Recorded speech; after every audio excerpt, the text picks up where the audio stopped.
Let me know. A very good morning, very welcome to everyone present here at the auditorium and as well as all those who are joining us online from around the world for the symposium on preserving culinary heritage in the age of AI. We all know that the Young Chef Olympiad is a culinary diplomacy in action.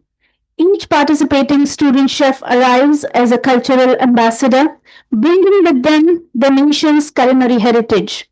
This year, YCO 26 theme, Preserving the World's Global Culinary Heritage Through AI, aligns with this vision. We understand that artificial intelligence can become a tool of preservation, not replacement. Quite simply, heritage is not lost. AI helps us carry it forward. We are honored to have with us a distinguished panel of speakers, which is led by our own Professor David Foskett, Chairman of the Jury YCO, Chef Sean Kenworthy, whose new book, Curry, Chaos and Romance, is just out. A fantastic read, I must say. Chef Neil Rippington, who is the director here at our hotel, also a big part of the YCO journey. Our very own Chef Sanjay Kak, culinary director of RHM. We are absolutely privileged to join this panel by Chef from USA, Mr. Frank Constantino. Welcome, Chef. And our Egypt mentor, Ms. Hagar Ismail Salam. Welcome to both of you. Joining us online, warmly welcome Chef Sharad Diwan, who is the director of Gourmet Designs and whose insights will further enrich the symposium. I request our distinguished speakers to kindly make their way to the stage, please. A big round of applause.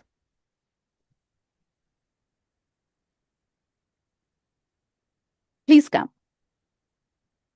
Chef.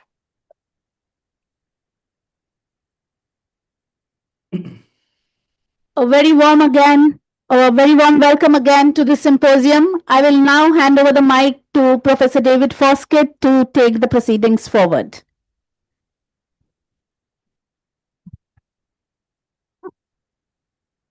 Well, it's still morning, so good morning, everyone. Nice to see you all. Thank you for coming. I'm sure we're going to have a very interesting debate. I want to just do a short introduction about culinary heritage and our subject of culinary arts and food through the ages. When you're in education, you're with a lot of other disciplines, and each discipline would say, this is our body of knowledge. And that body of knowledge goes back centuries.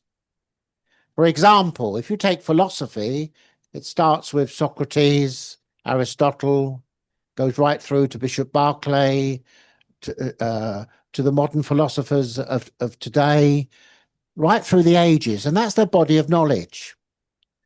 And same as sociology, same as psychology, all the academic disciplines. And in the UK, if we want to be taken seriously, we have to say, this is our body of knowledge. This is our heritage. Yeah. If you can't identify your body of knowledge, then you're not classified as an educational subject as such. Even, for example, modern studies like information technology IT has a body of knowledge. So we must clearly identify that body of knowledge. And our culinary heritage goes back centuries, but it's very rich, unlike other body of knowledge, because it takes into account many different cultures, many different aspects of sociology, of psychology, of our culture, and it makes us who we are. Our culinary arts and our food makes us who we are. It gives us our identity. Yeah. And that cultural identity is not just in the classical French tradition, but it's in every different food culture throughout the world. And every food culture out the world should identify its body of knowledge. So if we start with, for example, in the UK, our body of knowledge in education, then we go back to Escoffier, we go back to Carême, and then we talk about the Roux brothers modern, we talk about Mosimann, anyone that's written is a body of knowledge because we can reference that. So in an academic discipline, in a university, they will say, what is your reference point? Yeah. Now, there's a lot of talk these days about deconstruction of dishes. And James Martin, who's a famous chef in the UK, for example, and at Bangalore Airport, I couldn't believe that I actually was sitting in one of these restaurants, which was quite a surprise. He said on television a few weeks ago that deconstruction is nonsense. Because if you've got a basic dish that's well known throughout the world, could be a trifle, why deconstruct it? What's the point of deconstruct it? Because that's part of your heritage. It's one of your national dishes. If you've got a national dish, don't deconstruct it. Be proud of it. Yeah.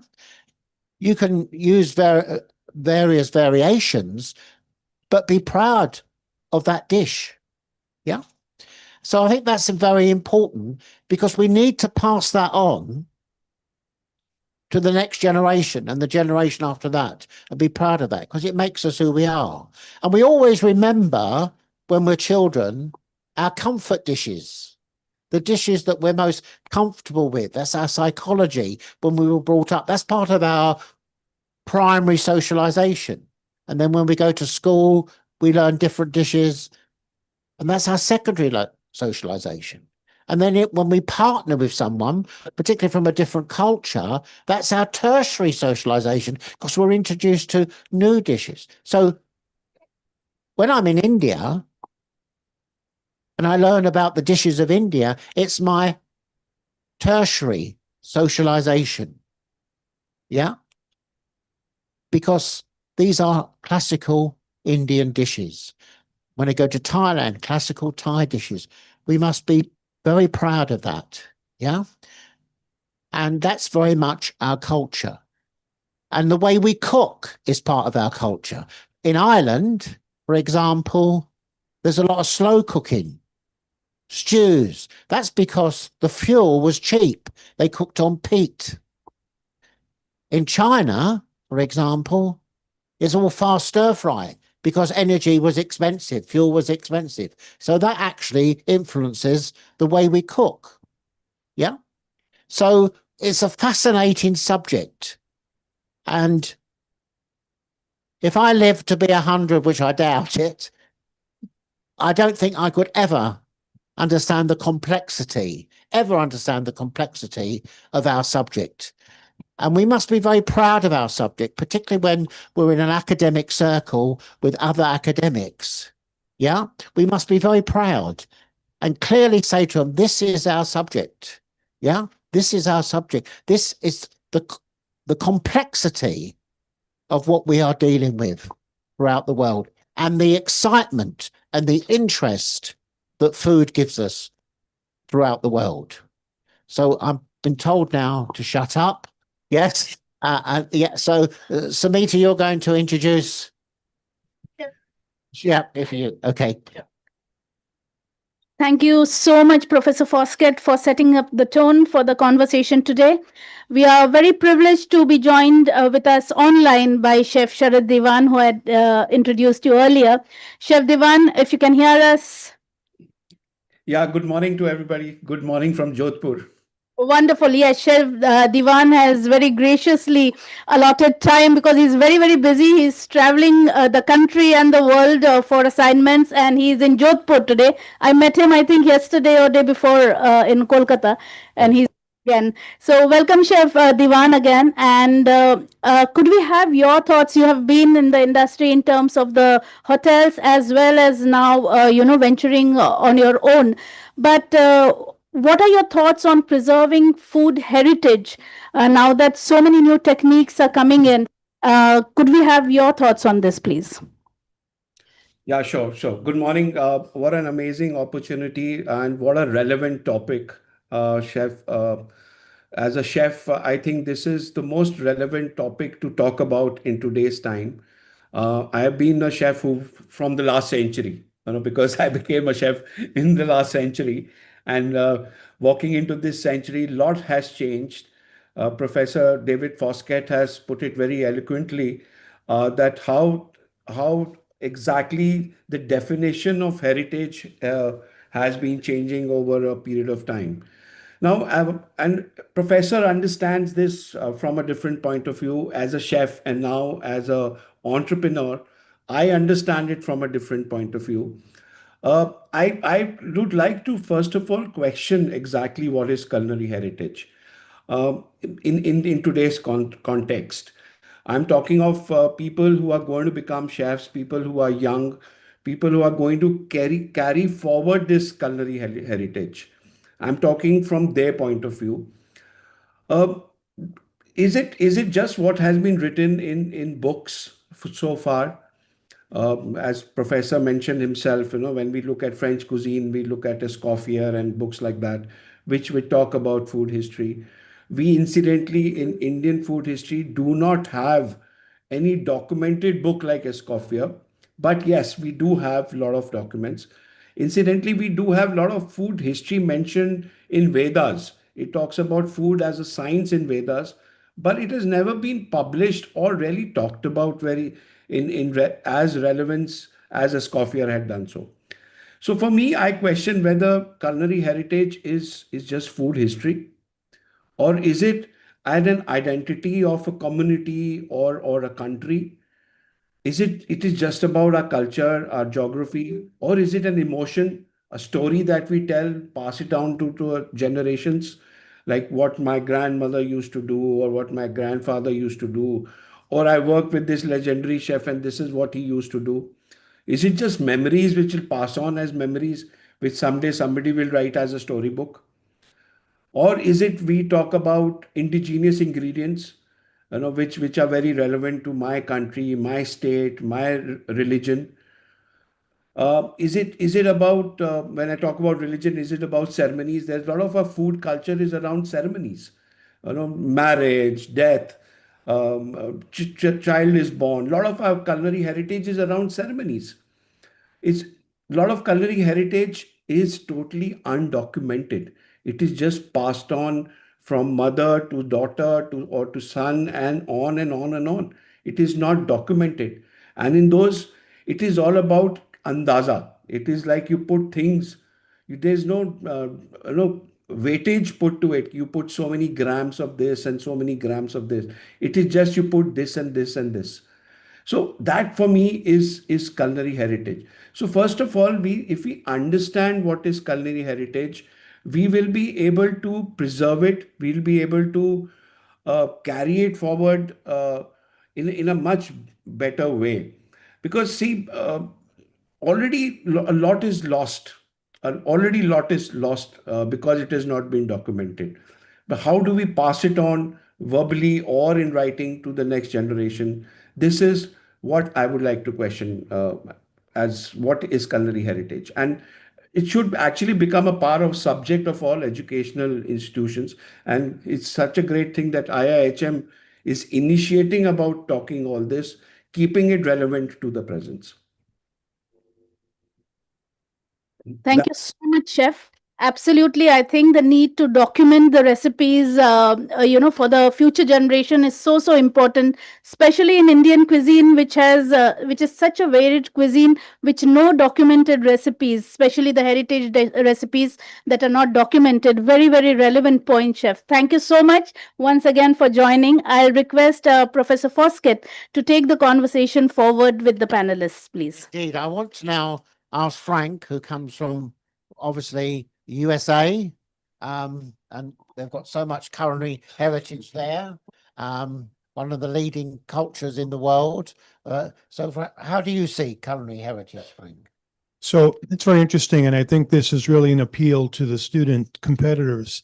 Um, we see it in through the lens of flavor vocabulary, right? The different ingredients that are available to us that's built our cuisine. American cuisine has no indigenous background. American cuisine is built from the globalization, right, of people coming to America with their cuisines, right? Unfortunately, it's like anything else. When you have a vocabulary, I was fluent in Italian growing up. I came from an Italian household. We spoke it 45, 50 years ago. Didn't speak it anymore. I don't speak Italian anymore. I lost my language, right? And we're in danger of that happening because we don't have that fluency, right, in our cuisines, in our heritage, in our cultural cuisines. We go to AI. If we don't feed AI, we don't get that back to us, right? We have to support that technology, right, with our heritage, so that when people draw from it, they're getting a realistic, cuisine, right? We hear all the time in America from people that come to sample, for example, folks that come from India that come to New York and taste Indian cuisine said it's very different, right? Italian cuisine, right? It's very different. If you have Cantonese cuisine and you're from Canton, you say, well, what is this? This is not authentic, right? So there's a danger there, and that's why the appeal is for our competitors, because you are the coming age here, right? To advance this idea of culinary heritage. So there's a lot of onus put on you, right, and responsibility for you to continue the culinary heritage that you represent, right? Otherwise, it's going to be lost, like languages. Thank you, Frank. Very interesting. Thank you. I want to move on now, if I may. Egypt's major tourist area, lots of interesting things food-wise. How do you see your heritage in Egypt? The heritage in Egypt is very different. When we called Egypt, we called the big culture in the world. But in the first, we can say it, what is the culinary heritage? The culinary heritage not more than food. This is history, this is memories, this is a lot of thinking. In Egypt, we have a lot of food in traditional way, like falafel, like molokhia. Now we have a lot of or many chefs know how to make a good techniques or make a lot of modern cuisine, but you don't know what is the roots of cuisine. So like the chef said, you want a book or recipe or document to record this recipe. Thank you. Right, Sanjay, you've got such richness in India, but obviously we all want to learn more and more. That's why we love coming to India. But how do you see your richness of your current culinary heritage? We all say that India has been a melting pot of cultures, and our heritage, our culinary heritage, is primarily one of the biggest factors of our culinary heritage is our diversity. Our diversity of languages, our diversity of weather, climates, the diversity of flora and fauna that has actually added to the culinary heritage, the heritage of the languages, the heritage of different cultures in India. For those of you who don't know too much about India and who look at India from the prism of, let's say, a butter chicken or a chicken tikka butter masala, let me give you a shock. India got its tomatoes only 700 years back.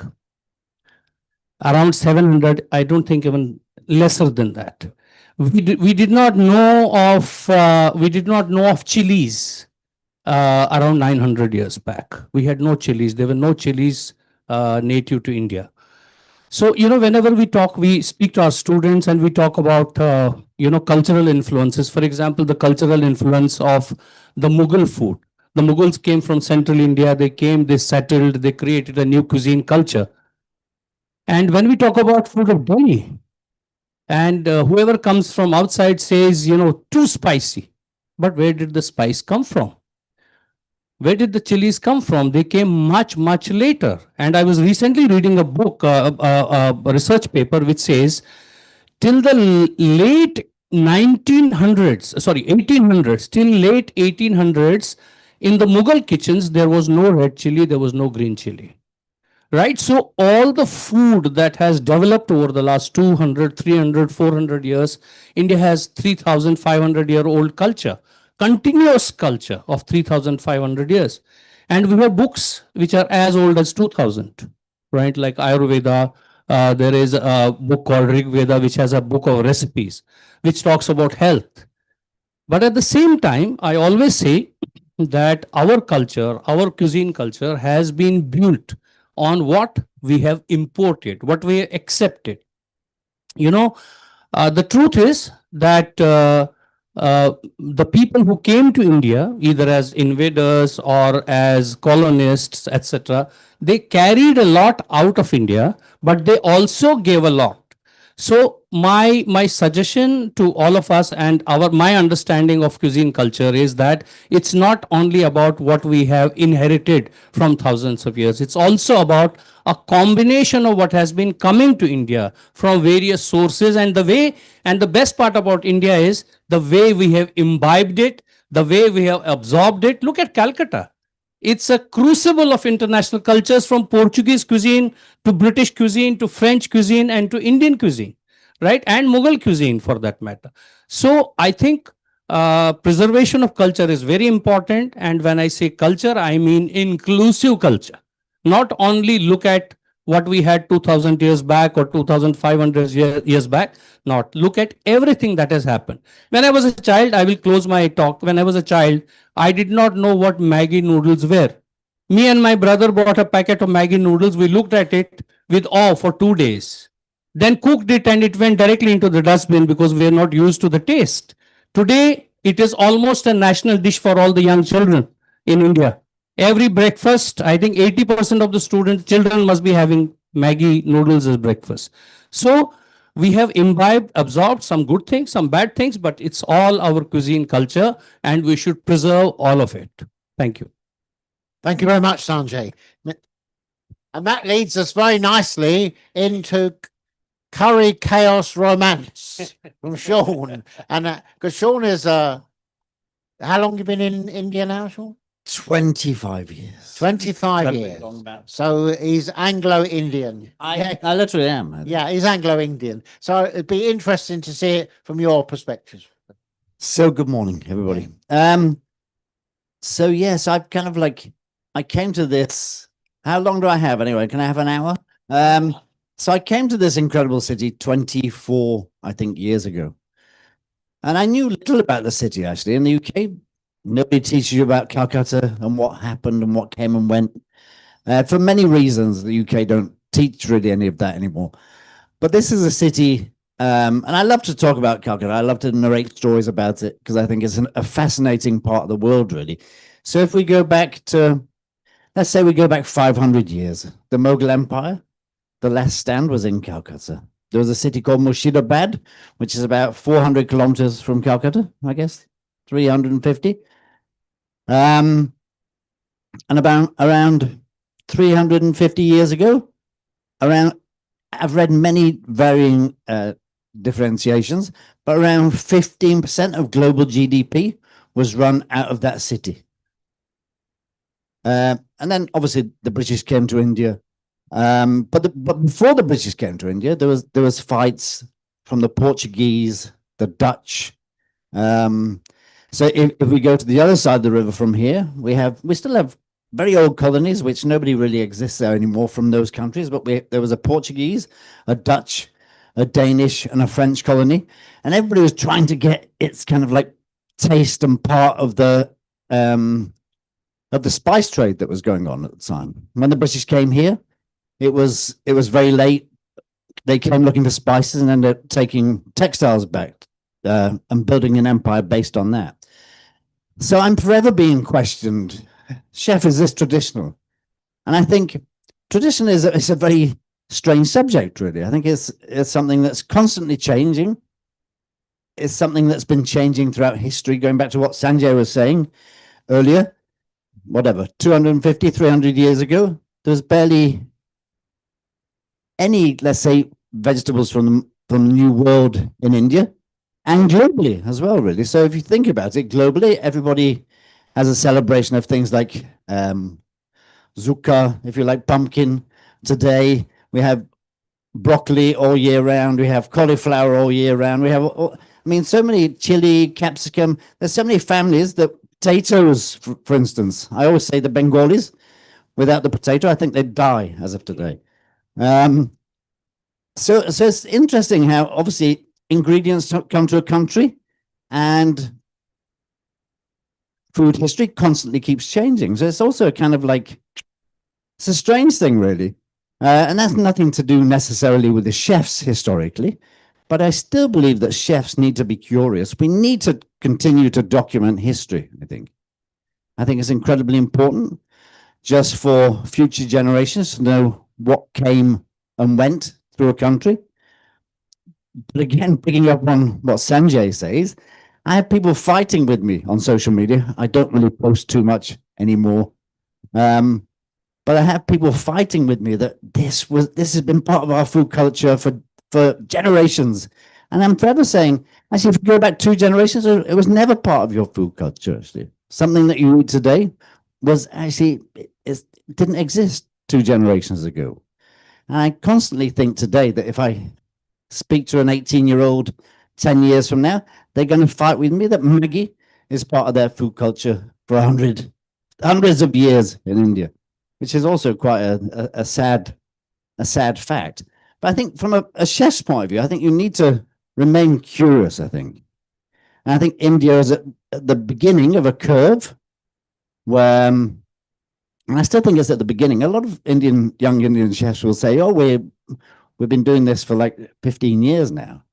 But I think if I go back 15 years ago, there were very few curious Indian chefs. There were a lot of old chefs of an old regime that never shared recipes. They did, you'd have to, Sanjay could actually tell you about those things. They'd never share spice recipes. They'd never share the spices that they were putting in dishes. And they were just of an old guard that was very stubborn. I think today we have a very modern generation of Indian chefs that are very curious about ancient cuisines in India. And there are very, very many of them. And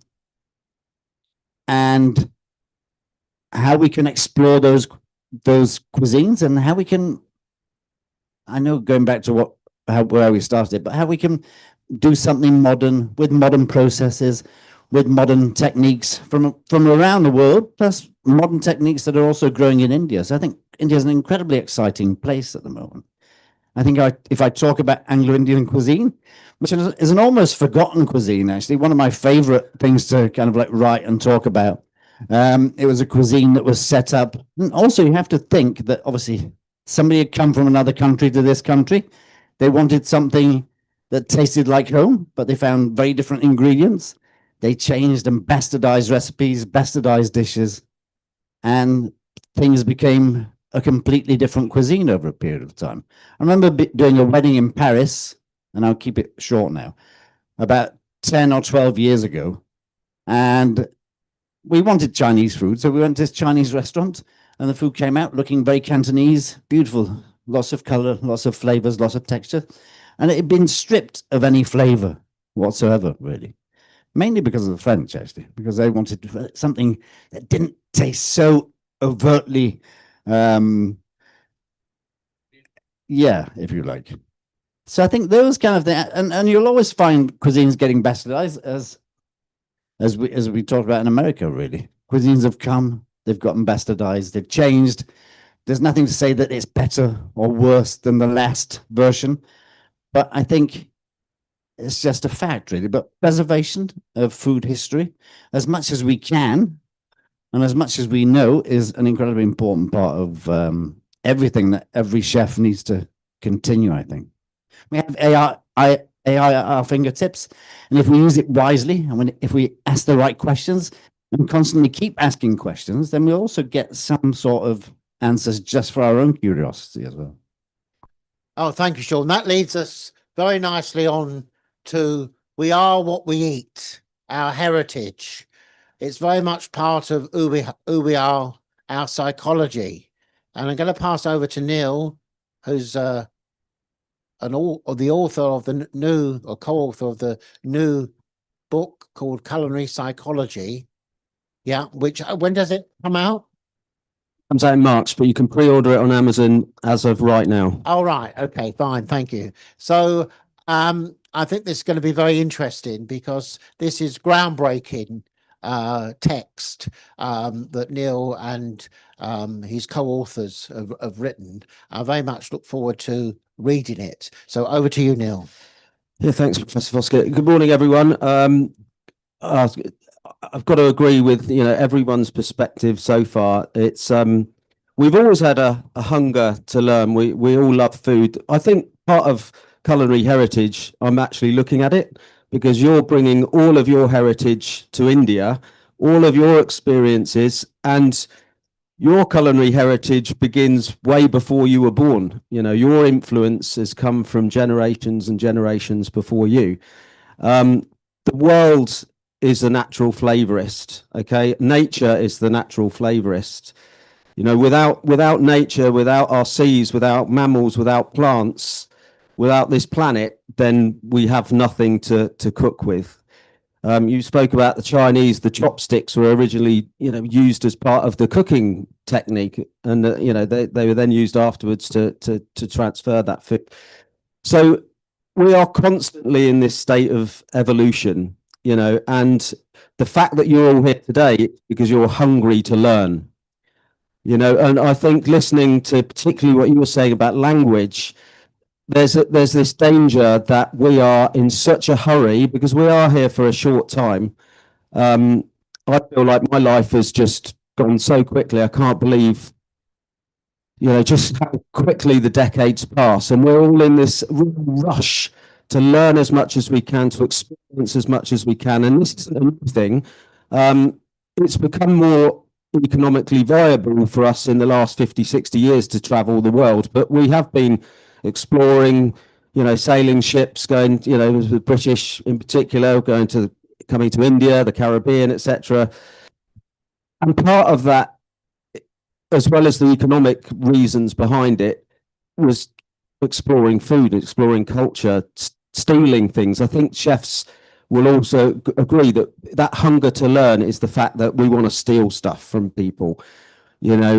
I don't think there's a shame in that. I've heard some of the most renowned chefs in the world will say, take Marco Pierre White. He'll say in White Heat, if you open White Heat, I wanted to work with this guy, I wanted to work with that person, I wanted to work with that person, just to get as much knowledge and as much technique and develop my sort of personal brand, if you like, so that I can then represent myself going forward. But there'll be a little piece of this person, a little piece of that person, a little piece of another person in that makeup as you go forward.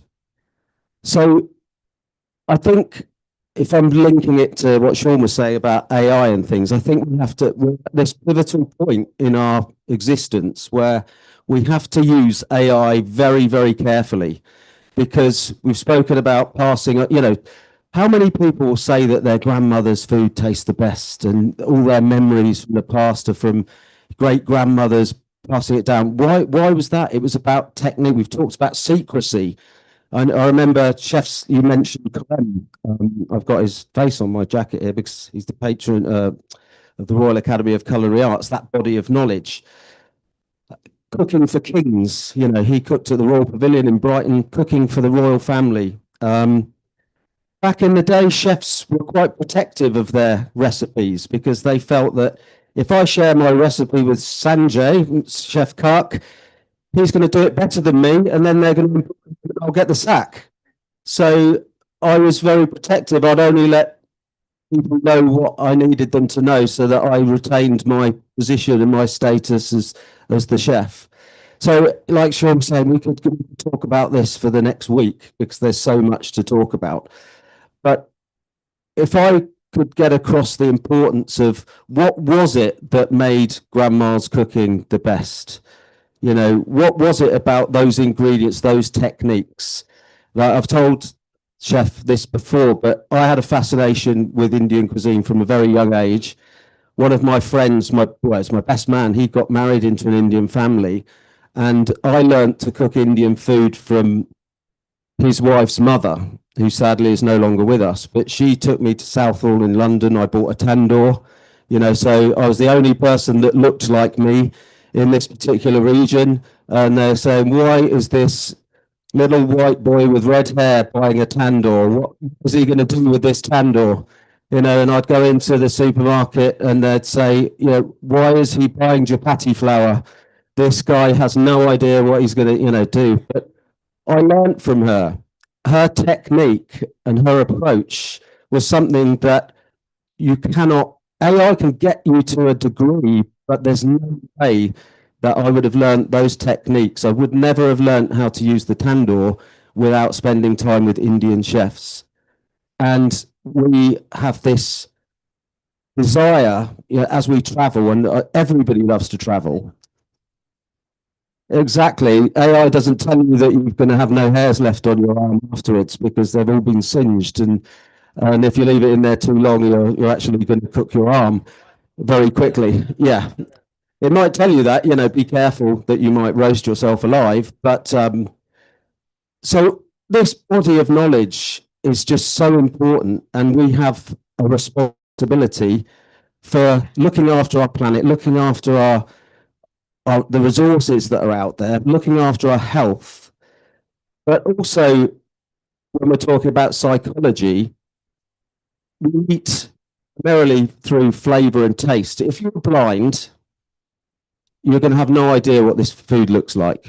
Okay, you're going to get a spoon or a fork or use your fingers. The food's going to go into your mouth, and you're going to use the rest of your senses: heat, touch, sound, crack, whatever. Those senses are going to tell you if you're enjoying this food or not. I see so much these days where the aesthetics, the look of the plate is just so important that everybody's sort of Instagram, let's look at this, it's all digital, let's see what this food looks like. And it's quite often at the expense of all of those other qualities. And I think for me, that would be one of the most important messages to get across to young chefs. So I don't want to take up too much time because we could talk about this forever.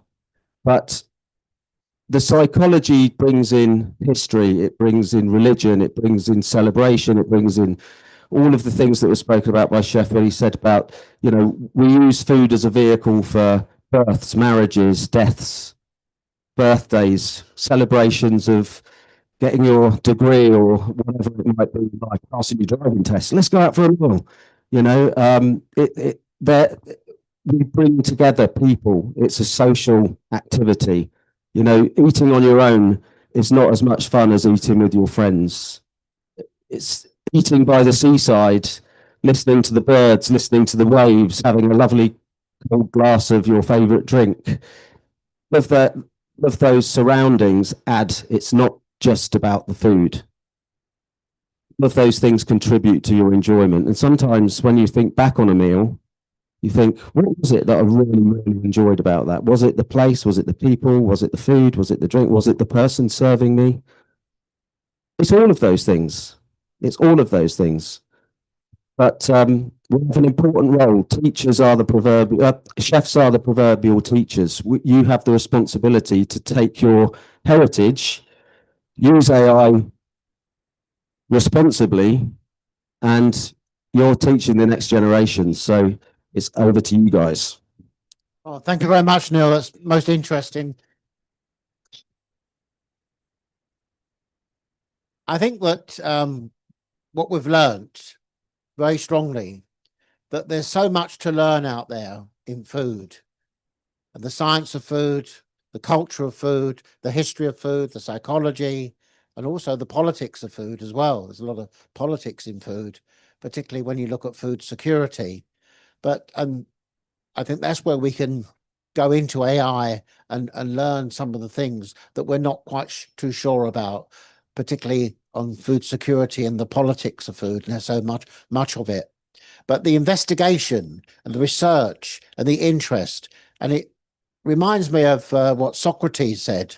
Socrates, the great philosopher, said, life is not worth living unless it can be investigated.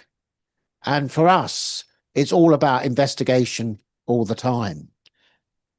And I during COVID, it really brought it home to me when we were in lockdown. Actually, life wasn't worth living without hospitality, because you couldn't go anywhere. You couldn't go to a bar. You couldn't go to a restaurant. You couldn't meet with friends. You couldn't celebrate birthdays. There was no weddings. I mean, my daughter's best friend had to cancel her wedding. Yeah. And it was so miserable, I can remember. And hospitality creates so much pleasure in the world.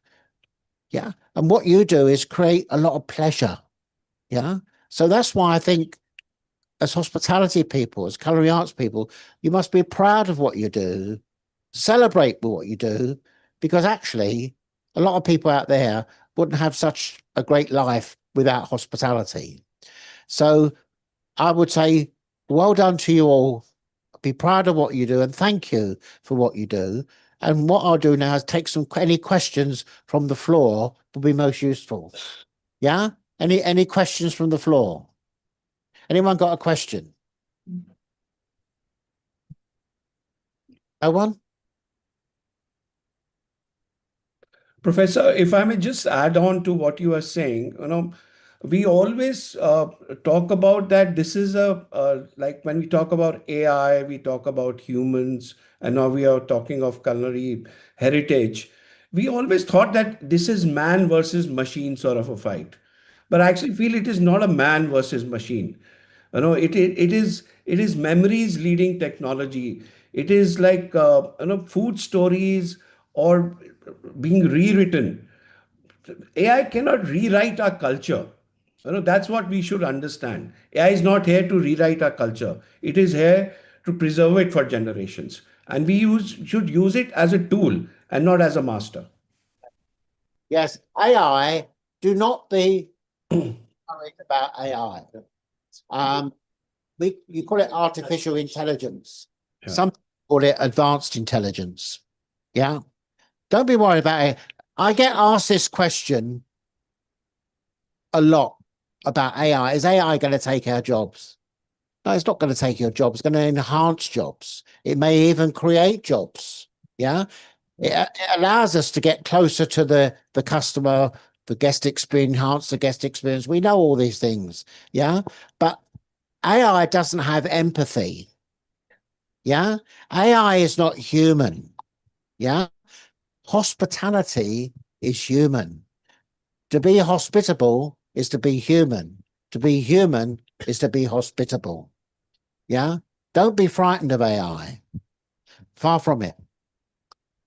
No, totally agree with that. But my advice is don't be lazy with it. Don't let AI take over your development, because you've got hunger to learn, you've got hunger to get out there.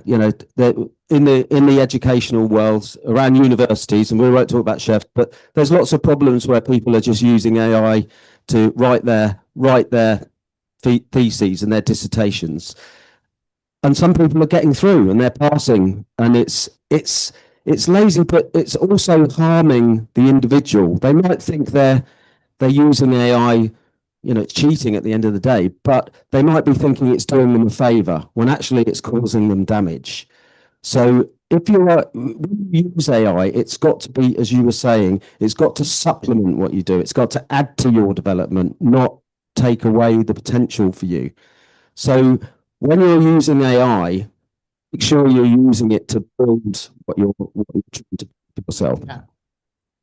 Okay, so I think this whole AI debate, I'm forever getting questioned myself, because I've been using AI for many different things for the last couple of years, primarily for kind of like proofreading menus, which used to drive every chef crazy, I think. Used to drive us all nuts, really. But now we can put a menu, even in its most basic format.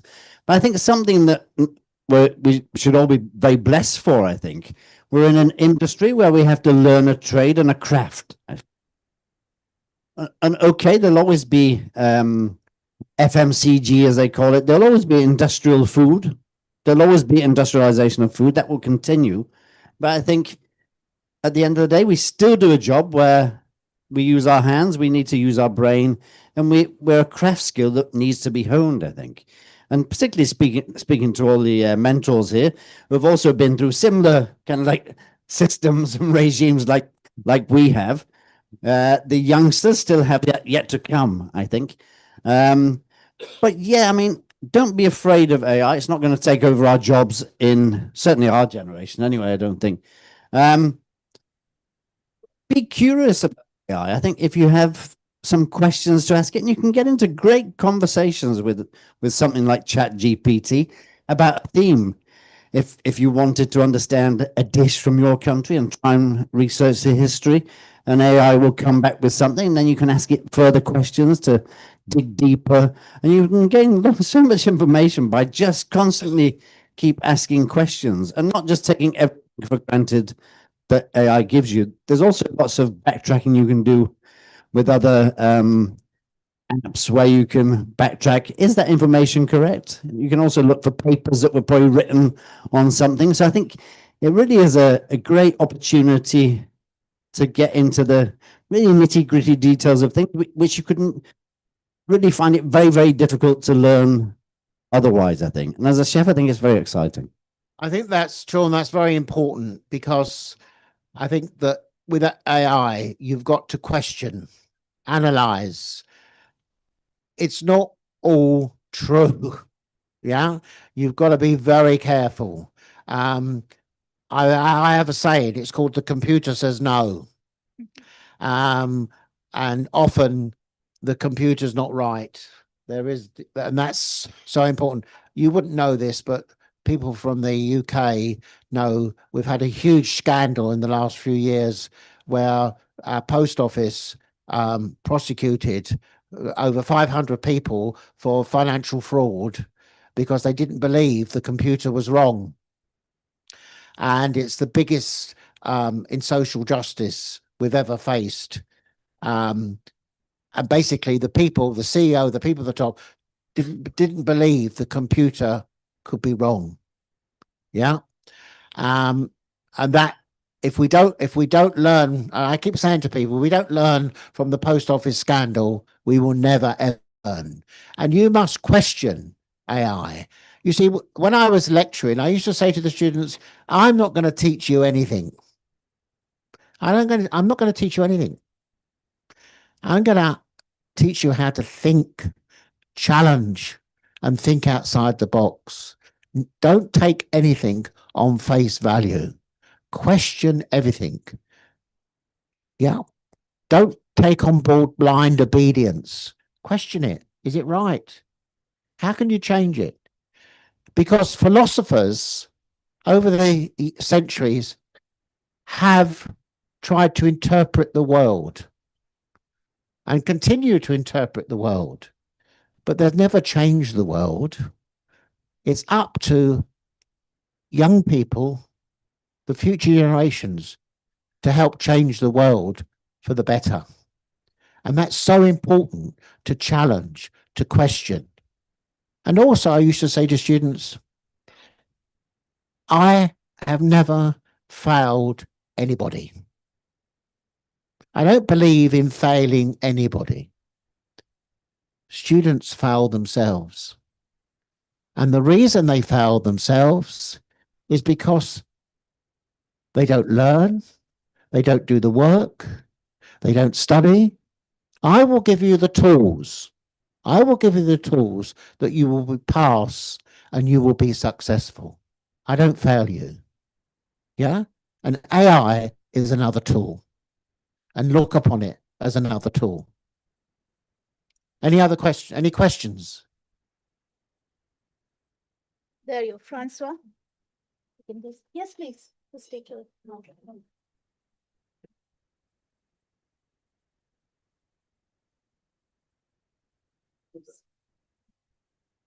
Yeah, I've got a question. As a teacher, I really cope with what you've been saying regarding culinary heritage.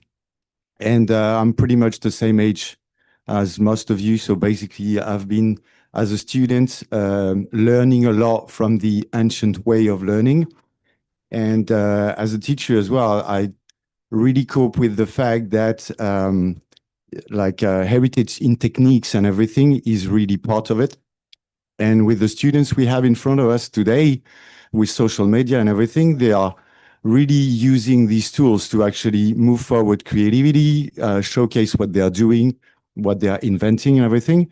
And I would like to know pretty much if you've got, what would be your point of view or your tips to actually try to fill the gap between what they are looking for in terms of creativity and everything, and as a teacher, how to make them understand that you can't go forward, basically. So without culinary heritage, you can't feed up something substantial to actually show something that is that can pass on the ages forward to actually create or evolve in a good ways onto the culinary heritage by itself. Yeah, great question. I think quite a few of the answers were in the question as well. But I think you've got to take it back to, you can't eat a picture. You can't eat a digital picture on Instagram. It might look absolutely amazing, but you don't know what the texture's like, the temperature's like, the flavors like, whether the ingredients were ripe or unripe or cooked or not cooked. It's very difficult to tell all of those things. So sometimes you can't tell the seasoning, you can't tell the balance of acidity or any of those sort of qualities. So it's about like taking it back for me to actually the eating quality of it. I think primarily the stuff's got to be good. You've got to start with a base of good ingredients. You've got to have those good techniques. You've got to have the patience to go through the processes, whether it's frying something or steaming something or whatever the process might be, and then evaluate it afterwards. People have got to give you some feedback. You've got to learn about your own taste, development of your own understanding of what taste is, how things should be. Because without any of those things, I don't think you have anything, because all you have is a nice picture, but there's no quality. And like I was saying about the technique when I gave the example of my friend's mother-in-law, you can't just pick these things up and expect to be able to do it. You have to practice. And if you're a sports person or a musician or an artist, you're not going to just go on AI, have a little play with it, and then get a violin out and open a concert at the Royal Symphony Hall or something. It's just not going to happen. The hard work happens out of sight. The development of those skills happens over years and years of practice. Those a musician, a sports person, they keep themselves fit. Their technique, like David Beckham. I don't know how many of you know David Beckham. Very, very rich man, endorses loads of products, fashion, is married to a Spice Girl. Money is not really an object. Yep, England captain, hero, blah, blah, blah. He had ambition to be the best he could be. When he stepped out in front of a pitch of millions, probably billions of viewers, under real pressure to take a free kick so England could qualify for a cup competition, he didn't just think, oh, hopefully, fingers crossed, my luck's in today. Boom, there it goes, back of the net, everyone's happy. It's hours and hours of practice in the rain, in the hard, in the cold. He's not wrapped around in cotton wool. It's about practice and perseverance and hunger and desire to learn, and taking criticism, taking feedback from your coaches and the people that have more experience than you. So it's not a rush just to promote. Great that it's creativity out there and you can post things and you're proud of those things, and so you should be. But it's so about developing your technique and developing your taste and your tongue, and having that desire to improve yourself day in, day out, and take that feedback. Oh, thank you, Neil. Any other question? Yeah, madam.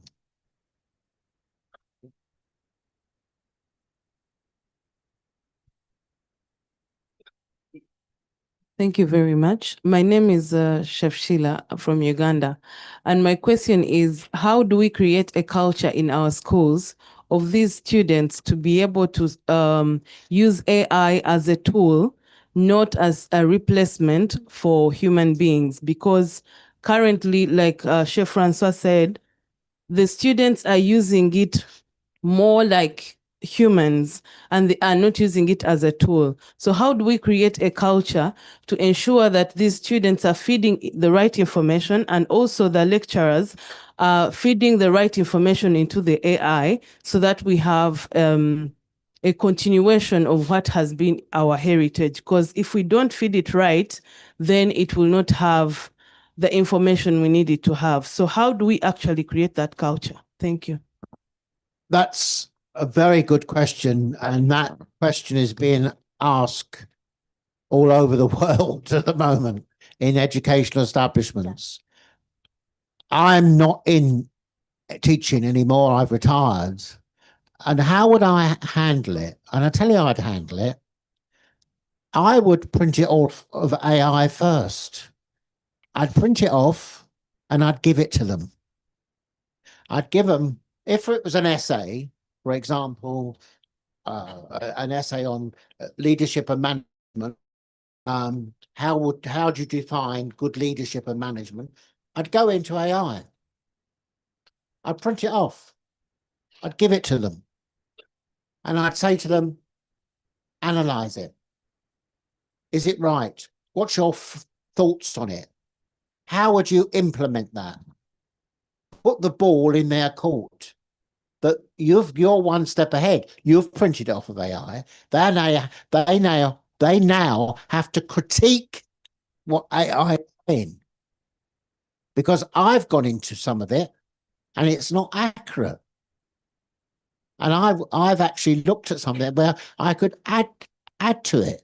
And also, I would say to the students, how do you practically implement that? How do you practically implement what AI is saying in an industrial situation, in a kitchen, in a hotel? You change the assessment round. Assessment has to change. You can't just give them an essay title or, create a dish. You've got to print it off of AI first and then get them to critique it. How do you implement this in a practical situation? Yeah. So they're not using AI. You're using AI and you're asking them to critique it all.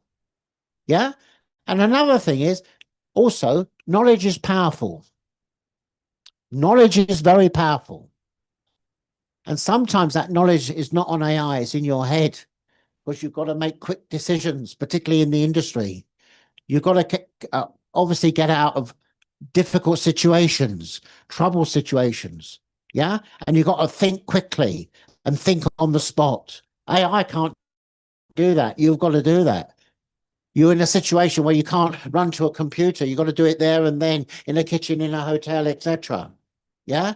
So you bring it all down practically. Yeah. How do you practically implement this? Because our subject is a very practical subject. It's not theoretical. Yeah. We have to practically apply that knowledge. The key words is practically apply the knowledge. That's, if I was in a classroom now, that's what I would do. They wouldn't have any chance of going on to AI and printing it off because I'd do it first. Yeah. And then they've got to practically critique it and how do you implement it? That's how I would do it. And I would bring back more exams, not totally exams, because knowledge is powerful in the head because often you've got to think quickly and think on the spot. I don't know if that's helpful, but that's how I would do it. So your question, Francois' question, I think collected. Let's ask AI the question and see what its outcome may be. How do we utilize this to in education and have a good conversation and say, but it's impossible to do it that way.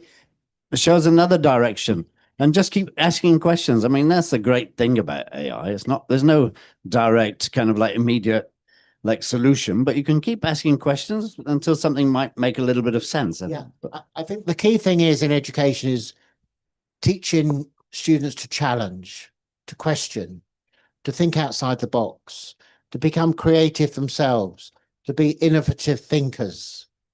Yeah, that's the key thing. And I think in many ways, AI can be that useful tool. Yeah. Any other question? There's Gus.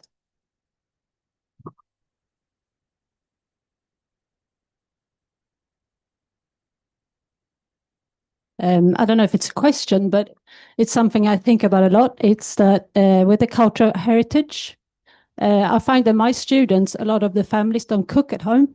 They don't have that with them when they come. So if I say we're going to cook classic Swedish, they're not really sure what it is. I find that kind of hard. And I think, how do we debate this? Well, I can only speak for the UK, but it's the same. People don't cook at home anymore. Many families don't sit at a table, they squat in front of the television. And that's how the food culture has changed over the years.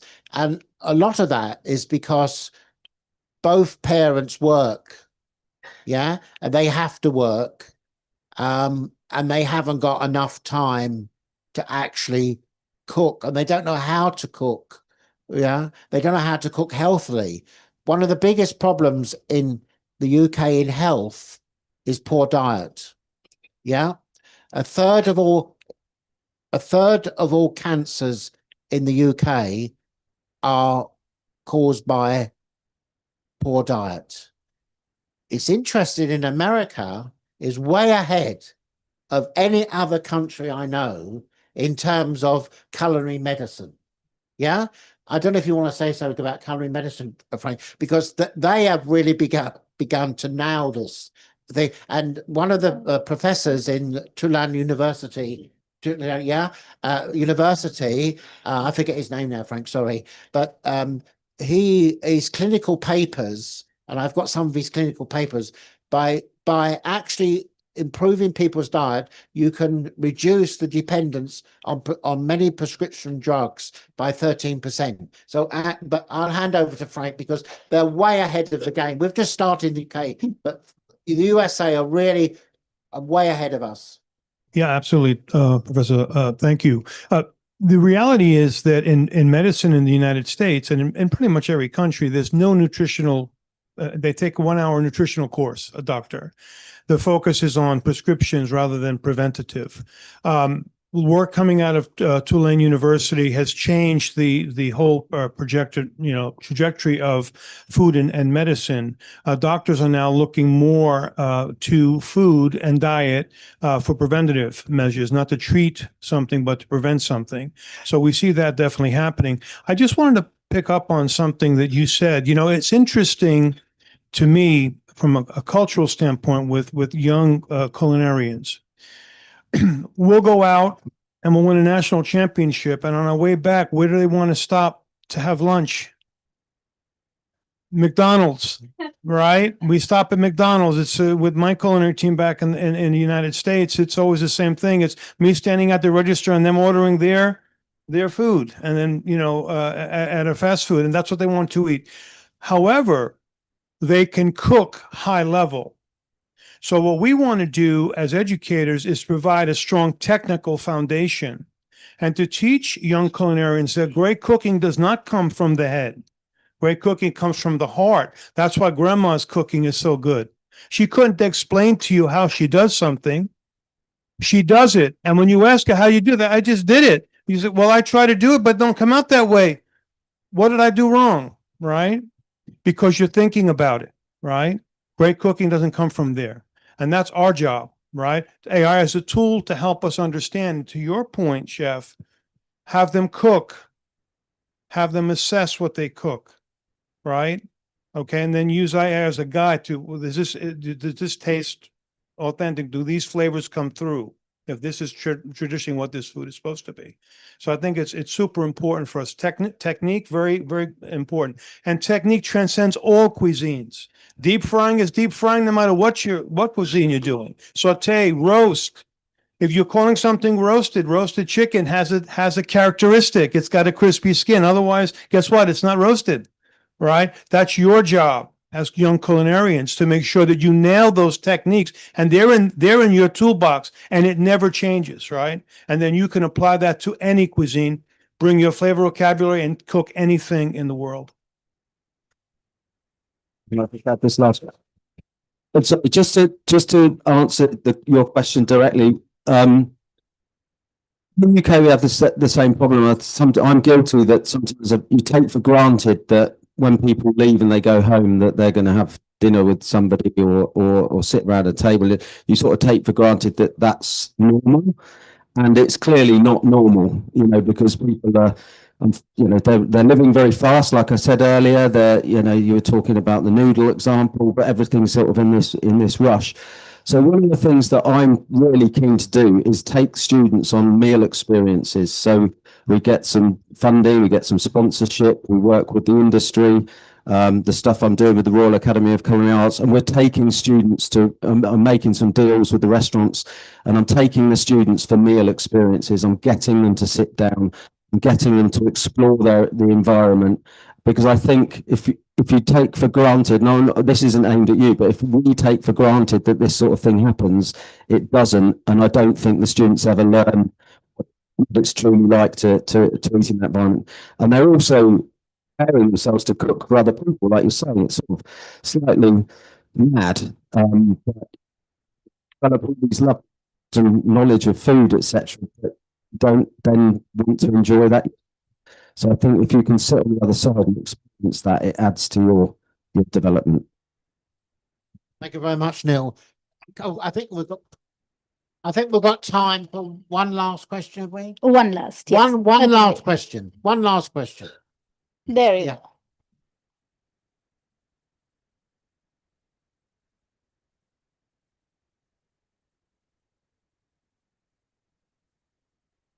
Hi, good afternoon, everyone. I think one simple question that I have only as educators and as teachers, maybe you have any ideas or best practices that you can share with everyone when it comes to applying AI for like school works or like exams, because what happened usually like back in our college is every time there's a practical exam they go to ChatGPT and go and like, what's the best theme to do for my exam and whatever. And then all the students, they do this. So turns out all their outputs or all their ideas are almost the same. So how can we, maybe you guys have any ideas on how to encourage students, like not to completely rely on AI, but also have that human touch that we always say. Okay, you throw one in. I think the challenge here is to actually promote AI. Actually have part of the assessment that says, yeah, let's do it. Let's not mess around. Everyone, let's put it in like your question. It pumps out all the same stuff. Everybody's got the same idea. Make that part of it, but then say, okay, this is what AI is saying. Now let's challenge that and let's put our own perspective on it. Let's bring some individuality here. Let's use this, and as Professor Foskett was saying, let's question it. Let's have a bit of thought about this, because otherwise nobody's learning anything. We're just taking what this thing's saying. So I'd actually say, yeah, bring it on. It's the question. Let's see what it says and let's do something about it. Let's use the bits we want. I'll look at it and say, yeah, I like that idea. I like that idea. I'm not so sure about this one, but I want to put my spin on this. I want to put my thoughts. So let's not hide away and say you're not allowed to use AI and then they all do anyway, because they're going to go to it. It's there. So let's have it out in the open and say, let's use it, but let's use it productively and take it forward. Just 30 seconds. You know what Neil said just now? We have exactly started doing that 6 months back with the start of a new batch. and a heavy push from AI internationally, we have given the students the leverage to go to AI one day in advance before their practicals, choose what they want to ask AI, take out a template of what we're going to cook next week or in the next class, bring it on your phone or on your tab or on a piece of paper, and then we give a demonstration. When I say we, the teachers give a demonstration in food production or in F&B, and as they said, then we look at both of them and critique them. And the human nature is that only 20% of the students replicate what they found from AI, and rest will end up doing their own thing, which is innovative, which is also very interesting, and which is very human, right? So I think that is the way ahead. Thank you. Okay, so I think over to you, Samita. Thank you very much. Yeah. Thank you so much, Professor Foskett. I think a big round of applause for our panelists. I do wish we would have had more time. Unfortunately, that is the only thing that is in shortage right now. But thank you so much. Such an interesting conversation. And of course, as we have established, AI can only be a tool. It can only help us be better. It is up to us to preserve the culinary heritage. When I say us, I do mean the young chefs, because the mentors are showing you the way, but the young chefs are the ones who are going to take this forward, as they are the ones in the midst of this, the old and the new, the cusp of both of them. It's up to them to take it forward. My sincere thanks to all our panelists. Chef Sean, congratulations on your book once again. Chef Sanjay Kar, thank you so much. Chef Neil Rippington, thank you very much. Chef Frank, again, fantastic thoughts. Thank you. Chef Agar, thank you so much. And our thanks to Chef Sharad Diwan, who had joined in online. I think, oh, he's still there. Thank you so much, Chef Diwan, for joining in. And as you said, it's so important to preserve the recipes.